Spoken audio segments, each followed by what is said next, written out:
Ai, vamos lá. Boa noite, gente. De novo. Vamos lá. Bom, acho que tá. Acho que tá, né? Tá bom assim? Eles é que eu vou ficar assim longe. Tá. Bom, como sempre, eu vou trazer uma historinha, né? Eu peguei uma história, um depoimento, desse livro aqui, que inclusive o Jair já tinha lido, e daí eu peguei e li algumas coisas. O que eu encontrei do outro lado da vida são 16 relatos de espíritos diversos, tá? E na verdade ele estava aqui para doação, sabe? Na bancada de empréstimos, né? E depois eu já vou devolver também, porque já li, aí eu já vou tirar as marquinhas e já vou devolver, tá? Bom, e aí eu escolhi um doloroso depoimento, não foi da assombração não, tá, Jair, que eu peguei, não. Um doloroso depoimento. Na verdade, ele fala o porquê que eu escolhi, né, esse depoimento. Eu achei ele bastante explicativo, né? E na verdade é a Simone que fala sobre o suicídio. E aí é um tema que a gente discute aí hoje em dia muito, né? E a gente vê aí nas nossas relações e no dia a dia, e as pessoas aí bem confusas, né? E assim, eu não vou falar, eu não, né? O depoimento dela não é sobre o suicídio que às vezes inconscientemente a gente comete. Quer comer muito, quer beber muito, quer não cuidar da saúde, que sei lá, se arriscar em ações que não são legais, né? Ao vício de qualquer droga e etc. Esse é aquele suicídio camuflado, né? Aqui, na verdade, a Simone realmente tentou tirar a vida, e aí daqui a pouco eu conto a história, tá? Então é realmente aquele que é direto, tá? E obrigada, isso mesmo. E um alerta, né? Que nós precisamos, depois que a gente for ouvindo a história, a gente precisa ter consciência de que a gente precisa dar valor à nossa vida. Cada um de nós recebeu um corpo, né? Esse corpo material que é o nosso instrumento, a nossa ferramenta para a nossa evolução. Então, no próprio Evangelho, lá no capítulo, eu até anotei aqui para não esquecer, no capítulo 17, Sede Perfeitos, tem ali uma mensagem que é cuidar do corpo e do espírito. E aí justamente ele fala, né, o que a gente precisa ter o equilíbrio entre os dois. Não adianta eu só cuidar do espírito e largar o corpo, ou só cuidar do corpo e largar das coisas espirituais, das coisas da alma. Elas precisam caminhar juntas, e essa é a nossa obrigação, né? E aí, lógico, lá no Evangelho ele vai explicando ali em detalhes e tudo mais. Então, ele até fala aqui uma coisa lá nessa lição: desconhecer as necessidades que são indicadas pela própria natureza é desconhecer as leis de Deus. Então, se eu ignoro coisas do meu corpo ou do meu espírito, eu falo, tanto faz, não vou me cuidar mesmo, para mim, que se dane, ou qualquer coisa parecida que a gente ouve por aí, e às vezes a gente até fala, né? Quer dizer, a gente está indo ao contrário às leis de Deus. E aí, a gente, lógico, vai sofrer as consequências. Óbvio, né? Bom, e é isso. E nós temos também algumas questões que esclarecem no Livro dos Espíritos, que mais tarde eu falo um pouquinho disso. Então vamos começar, como que a Simone começa aí esse depoimento dela. Ela fala que desde que ela se entende por gente, ela é uma desencantada da vida, né? Então ela já é desgostosa, ela nunca teve problemas graves, filha única, os pais com todo o amor, uma vida relativamente estável, né? Porém ela fala, né, que ela não nasceu bonita e ela nasceu com uma pequena deficiência, mas nada que a prejudicasse, tá? Bom, e aí os pais sempre faziam tudo de melhor para que ela se sentisse bem, mas nada estava bom para ela, tá? E aí, lógico, aqui um parênteses, quando a gente vê que ela começa esse relato, vamos já associar para coisas que a gente fala hoje em dia também, né? Ela não se valoriza, né? Ela tem ali aquela estima baixa, não acha que ela é importante, não acha que ela pode ter coisas boas e tudo mais. Então ela já internamente ela já tem isso na personalidade dela, né? E hoje em dia a gente vê que várias pessoas fazem terapia, acabam tentando ali ler diversos livros, procurar ajuda justamente por conta disso, né? De não se valorizar, de não se achar que é bom em determinadas coisas e tudo mais. Voltando, né? Bom, ela tinha bastante afinidade com o pai, então ela sempre, tudo que ela precisava, ou que ela precisava conversar, ela falava com o pai. Ela não era, quando jovem, não era de namorar, teve uma desilusão amorosa e tudo mais, nada dava certo, e ela, só que assim, ela era muito inteligente. Então ela pensou, bom, quer saber, eu preciso me fazer importante, então eu vou estudar medicina. Estudou, não foi difícil para ela, e logo lá na frente vocês vão saber por quê. Não foi difícil para ela fez a faculdade, ok, tranquilamente, né? E uma particularidade, desde pequena ela sempre via vultos. E muitas das vezes ela também escutava ali uma voz falando, olha, faz o bem, segue por um caminho do bem, pense melhor, mas ela também não ligava muito não. E sempre os vultos a perseguindo, né? Os pais chegaram a levar no centro espírita, mas ela também não gostou, não levou nada a sério e o tempo foi passando. Chegou aí nos psicólogos e aí, lógico, falaram, deve ser alguma coisa que você ficou marcado na infância, então isso ficou no seu subconsciente e tudo bem, vida que segue, né? Bom, no pensamento dela, ela tinha um objetivo, que era casar, ter filhos e tudo mais, mas ela não conseguiu, né?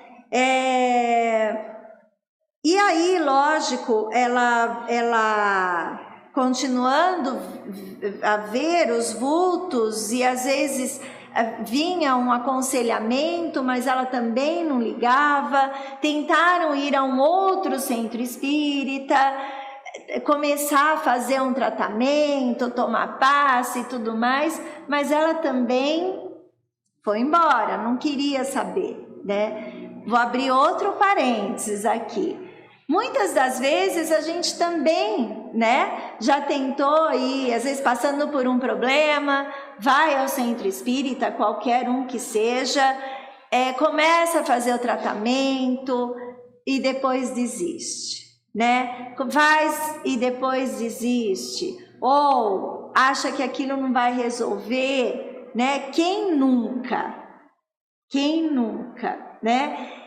Só que chega um momento, e isso não tem nada a ver com a história, isso é aqui coisas nossas, né? Chega um momento que a pessoa, ela fala, não, eu vou precisar seguir, eu vou fazer, eu vou levar a sério, eu vou me esforçar e tudo mais, e aí as coisas começam a caminhar, né? Então, por isso que sempre às terças, a Ana e tudo mais, ela fala o quanto que é importante a gente levar a sério os tratamentos, as palestras, seguir direitinho o que a equipe médica falam e tudo mais. Então, isso é importante, né? Voltando, tá? Ela não seguiu os tratamentos e ela, assim, sempre nessa angústia, e ela sempre achava a vida muito chata, além do normal, né? E aí aparece na cabeça dela, que a gente já sabe que não é do nada, lembram que ela via vultos, ouvia vozes e tudo mais, né? Sonhos, e sempre nos sonhos alguém sempre a provocando e cenas horríveis e tudo mais, repetidamente, tá? E daí vem na cabeça dela que ela falou, bom, eu sou médica, eu sei das coisas, eu não quero que os meus pais sofram, eu já sei, eu vou planejar minha morte, né? E isso ela foi planejando a morte. Vou parar aqui, e aí lá no Livro dos Espíritos, lá no livro 4, no capítulo 1, nós temos aqui desgosto pela vida e suicídio. E aí vocês vão encontrar uma série de questões com relação a isso. Então eu só vou citar algo bem assim, bem no foco disso que a gente está falando, tá? De onde que vem o desgosto pela vida? Estou resumindo a pergunta. Aí a resposta: efeito da ociosidade, da falta de fé e geralmente da saciedade. Ou seja, a pessoa não consegue se satisfazer com nada, né? E a ociosidade, que é assim, ela não está com o tempo todo dela ocupado, né? Ela fica ali, com alguma coisa ali, sem nada para fazer, e a cabeça já com as influências que não são boas, e aí, né, acontece, tá? E a falta de fé, claro, tá? Outra pergunta: o homem tem o direito de dispor de sua própria vida? Não. Somente Deus tem esse direito. O suicídio voluntário é uma transgressão da lei de Deus. Ou seja, eu estou transgredindo tudo aquilo, né? E aí tem uma outra pergunta, tem várias ali. O que pensar do suicida que tem por fim escapar às misérias, às decepções do mundo, né? E aí eles falam, né? Pobres espíritos que não tiveram a coragem de suportar as misérias da existência. Então, todos os problemas, todas as coisas, as vicissitudes, né? Como a gente fala, da vida que todo mundo passa, uns um pouco mais, outros menos e tudo mais, mas todo mundo passa, ele não teve a força necessária. E lá atrás, como eu li, não teve a fé, né? E aí ele acrescenta: Deus ajuda aos que sofrem e não aos que não têm forças nem coragem.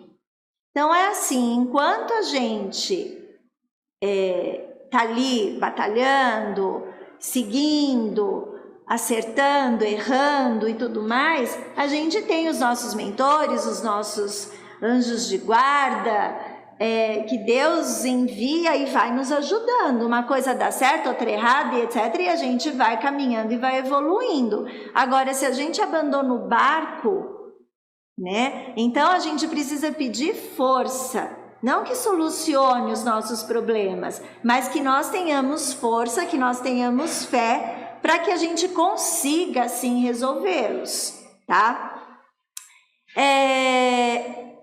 E aí, ele coloca assim, uma outra questão. O homem que se vê às voltas com a necessidade e se deixa morrer de desespero, pode ser considerado como suicida em alguma situação que ele entre em desespero. Ele vai explicando e depois ele fala: infeliz dele, sobretudo, se o seu desespero é filho do orgulho.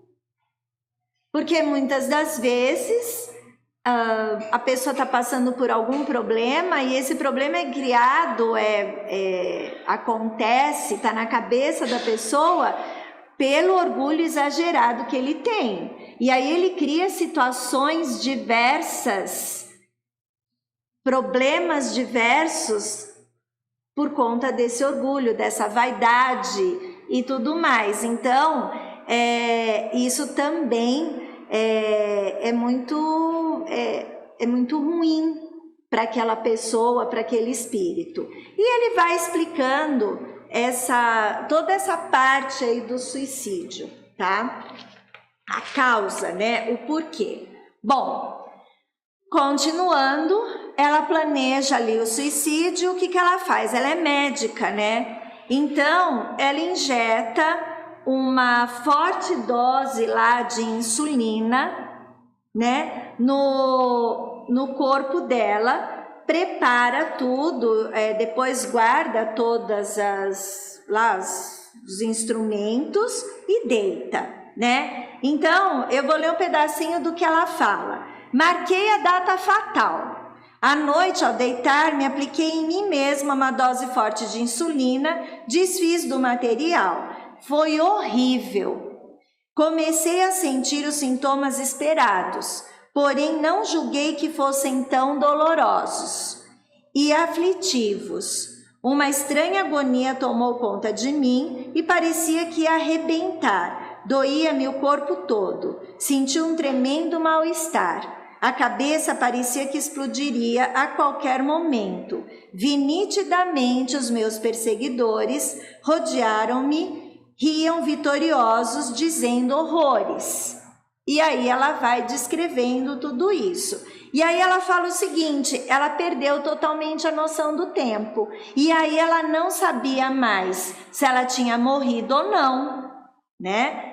Até que depois ela estava sentindo tanta dor e tanto desconforto e tão perdida que com força ela pediu ajuda ao anjo de guarda dela.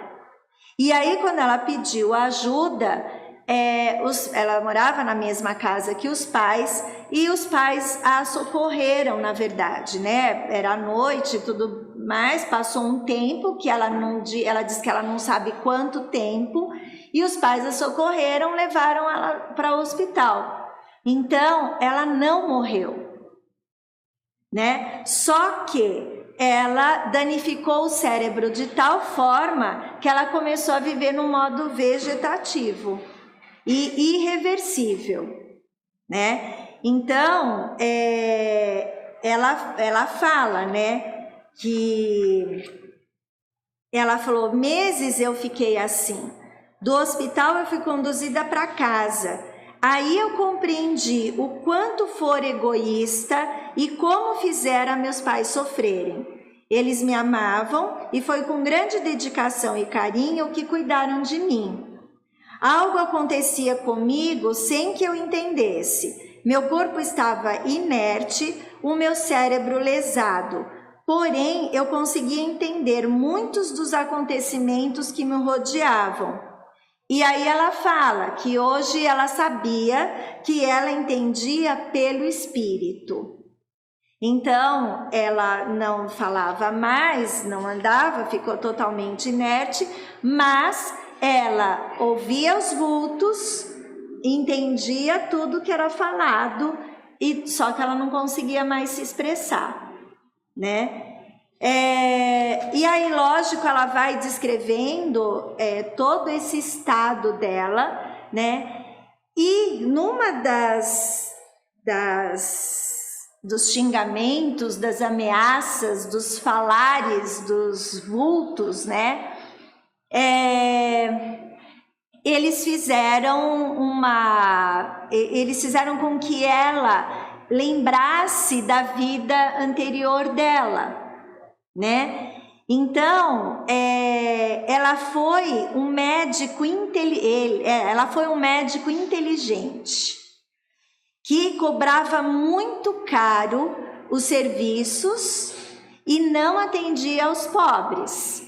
E ele, na época, na outra vida, ele deixou, aliás, muitos pobres morrerem e por falta de atendimento. E só atendia as pessoas com posses. E também matou muita gente que, por interesses, por arranjos e tudo mais. Então, aí os perseguidores dela, né, porque daí nessa encarnação ela nasceu mulher, eles fizeram com que ela visse essa vida, né, dela, mesmo para torturar. E aí eu vou abrir outro parênteses, quer dizer, vejam, a inteligência e a facilidade para a medicina, ela conservou, o espírito conservou, né? E ela sempre recebia conselhos, lá desde criança, faça o bem, e ela não ouvia esses conselhos, porque na verdade, né, quando ela reencarnou, qual que seria a tarefa dela? Qual que seria a tarefa dela? Novamente, a medicina, porém ela ia ter que exercer a medicina de uma maneira correta, dedicada, né, atender as pessoas com menos, como é que a gente fala? Menos dinheiro e tudo mais, poucos recursos, né? E não foi isso que ela nem deu a chance para isso, na verdade, né? Bom, os pais tratando ela com carinho, toda essa luta e tudo mais, e aí eles pediram para que um grupo da casa espírita fosse atendê-la na casa, né? Então eles iam sempre fazendo oração toda semana. Aqueles vultos que ela ouvia e que ela enxergava pelos olhos do espírito e tudo mais, eles começaram a ser tratados. E aí, aos poucos, eles foram tomando o caminho deles, né? E lógico, ela não fala aqui de tempo, mas pelo relato parece que foi algo que, assim, demorou, não é assim, né, de uma hora para outra, num estalo, né? E aí sobraram 3 daqueles cobradores dela, né? E aí, lógico, com muita dedicação, que ela cita aqui duas senhoras que iam lá sempre rezar junto e falar palavras de amor e falar palavras do bem, sobre Jesus, sobre o Evangelho e tudo mais. E aqueles 3 vultos, então, depois de muito tempo, resolveram perdoar e foram seguir o caminho deles. Então, ela sossegou, né? Ela parou de ver aquilo, de ser assim, atormentada por eles, né? E aí ela sempre orava muito, daí ela começou a orar, começou a pedir perdão para todos eles e tudo mais. E aí, lógico, chegou a hora do desencarne dela. Então ela fica com muita dor e tudo mais, vai para o hospital e desencarna. E aí começa uma outra luta, né? Porque ela ainda fala, depois do desencarne, e lógico, aí ela vai para todo um tratamento no plano espiritual, e que também é um tratamento muito longo, né? E ela ainda ressalta o seguinte, o tratamento na vida espiritual para um suicida não é, o sofrimento, na verdade, deles não é igual. Cada um. Então, não tem uma receita. É suicida, né, tem que passar por isso. Não, é diferente.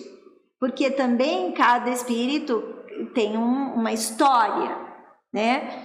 Então, ele é diferente, porém, né, o tratamento é longo e é muito difícil.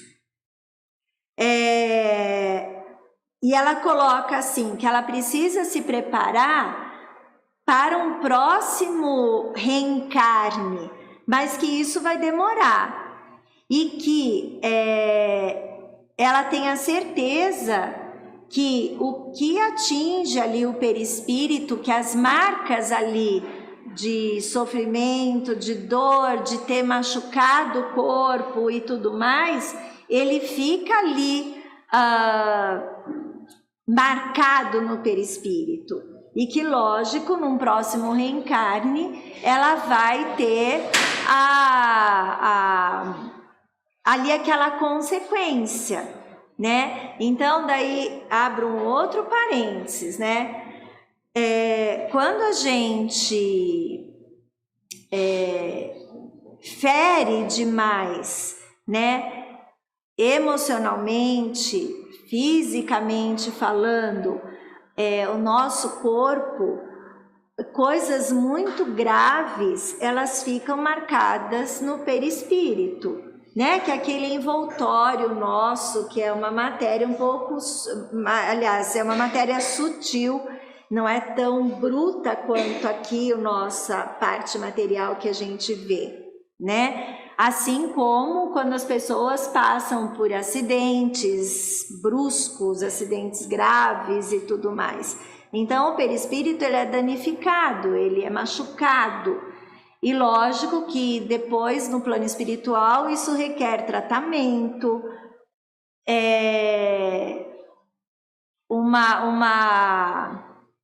um equilíbrio e um preparo para que esse espírito possa reencarnar.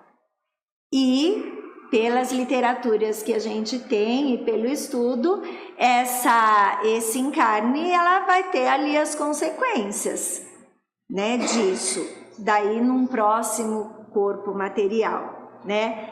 E aí ela fala o seguinte: necessito aprender a dar valor à vida física alheia e à minha. Porque quando ela prepara ali o suicídio dela, ela não teve o respeito com a vida dela e nem com a vida dos pais, por exemplo, né? E aí por isso que ela fala ali, e por isso que no Livro dos Espíritos ele fala sobre o egoísmo, né? Porque é um egoísmo único, porque a pessoa não quis nem saber de nada, né?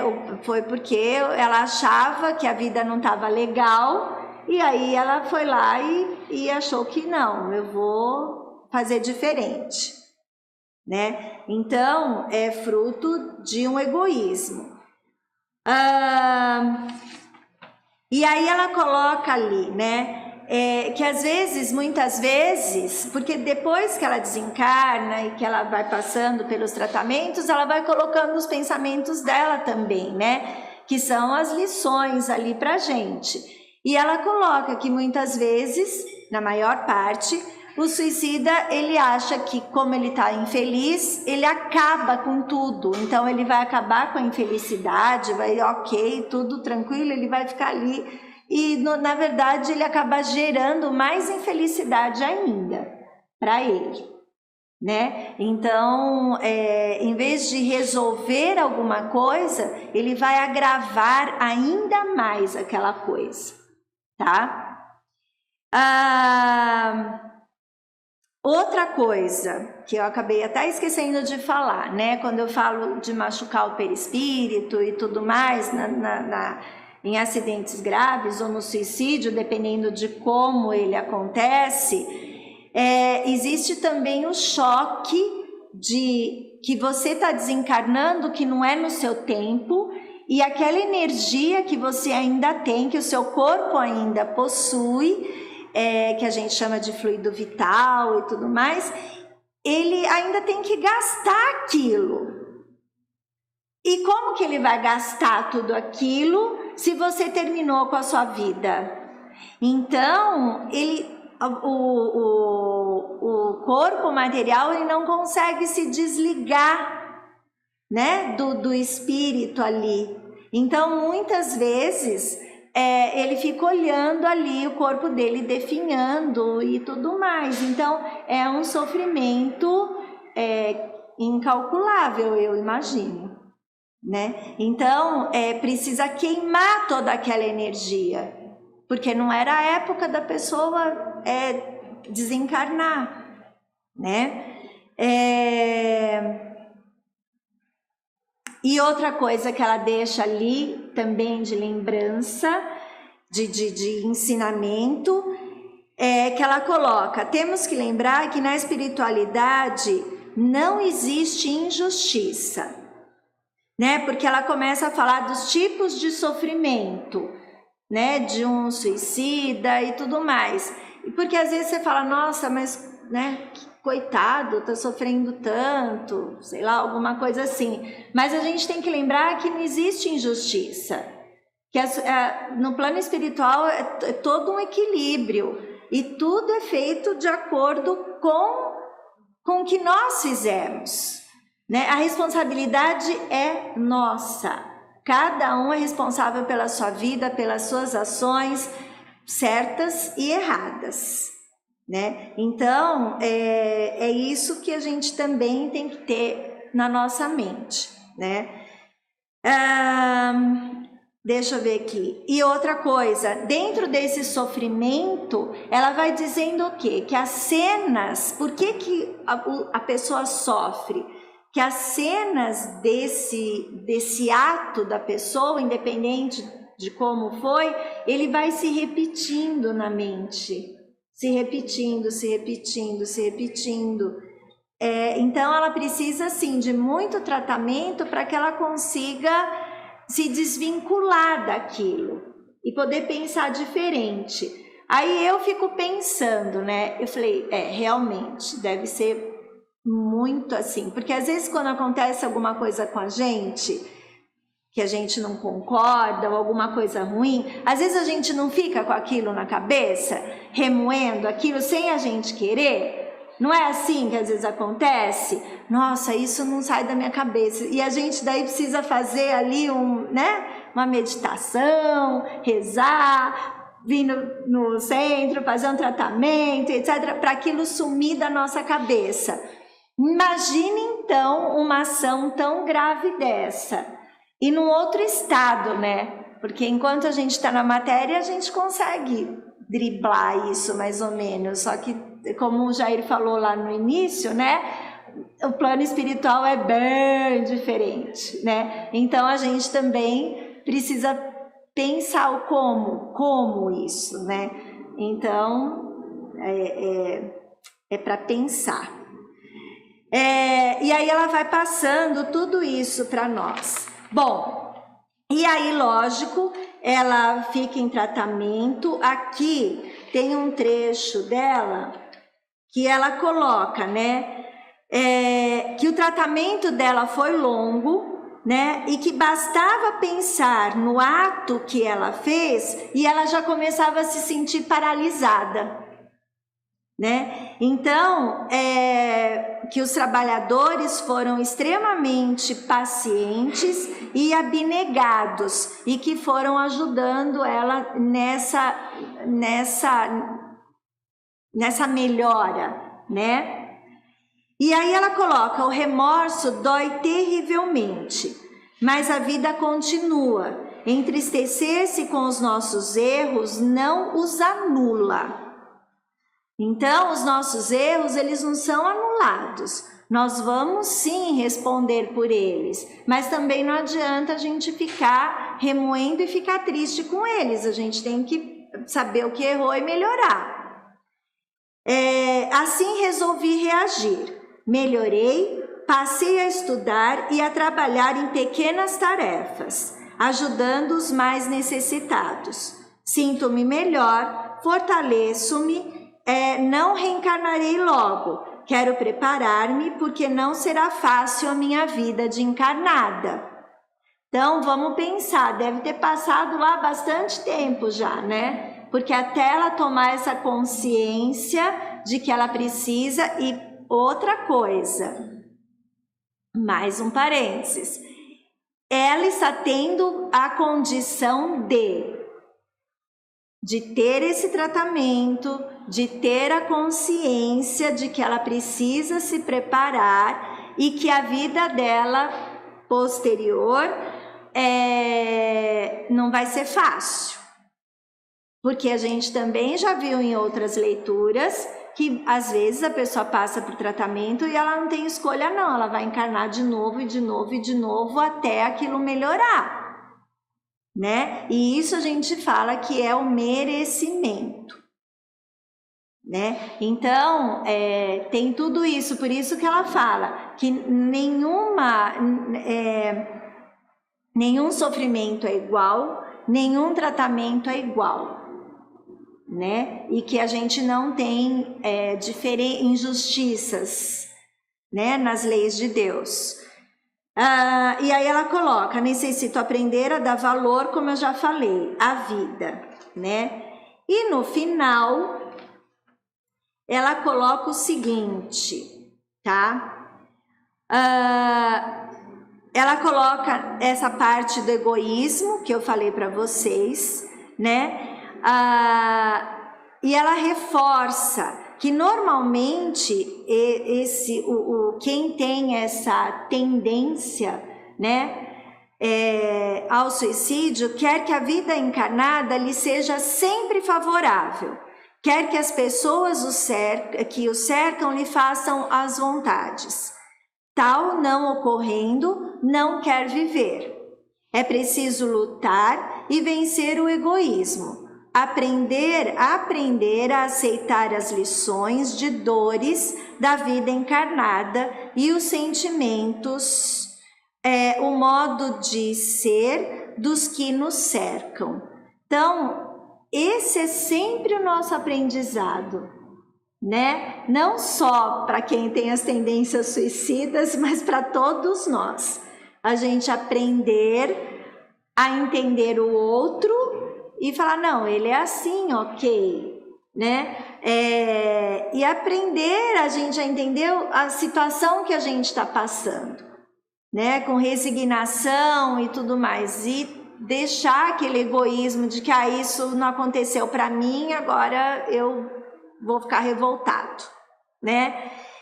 E aí, lógico, ela termina aqui falando e agradecendo a todos que a ajudaram, e ela deixa ali um lembrete: somos donos dos nossos atos e estes acompanham-nos, ou seja, somos responsáveis sempre por tudo que fazemos, sempre. E os atos, os pensamentos, as nossas ações, como a gente direciona a nossa vida, a gente vai sempre responder, ter as consequências merecidas do que estamos fazendo, tá? Felizes os que voltam ao plano espiritual acompanhados de boas ações e no tempo previsto. Ou seja, aquele que teve uma vida razoavelmente equilibrada, e aprendeu e evoluiu e usou o corpo material de uma forma responsável, né? E tudo mais. Claro, errou, todo mundo erra, a gente erra, por isso que a gente está aqui, mas nada assim extremamente ruim, violento e tudo mais. Ele vai ter sim um desencarne tranquilo, sem grandes choques, né, e tudo mais. Agora, por isso que ela fala, né, e no tempo certo, e no tempo que é para acontecer, né? Então, a gente vê na literatura, e eu já contei aqui também a história da Patrícia e outras histórias, que o desencarne foi tranquilo e a pessoa foi recebida no plano espiritual para um equilíbrio, passou por um tratamento sim, mas um tratamento curto, e ela já de repente começou a trabalhar lá no plano espiritual, com os amigos, com os benfeitores, e ok, né? Então, para a gente ver a diferença, né? E que o respeito ali pela nossa vida e pelo nosso corpo, ele é essencial, né? Então, e eu acho que hoje em dia a gente tem isso muito agora, né? De, olha, precisa fazer ginástica, precisamos cuidar mais do corpo, precisamos diminuir ali como é que a gente fala? A nossa alimentação em relação à carne, em relação ao cuidado do meio ambiente, para a gente poder ali também preservar o lugar onde a gente está vivendo. Tudo isso faz parte, né? Tudo isso faz parte.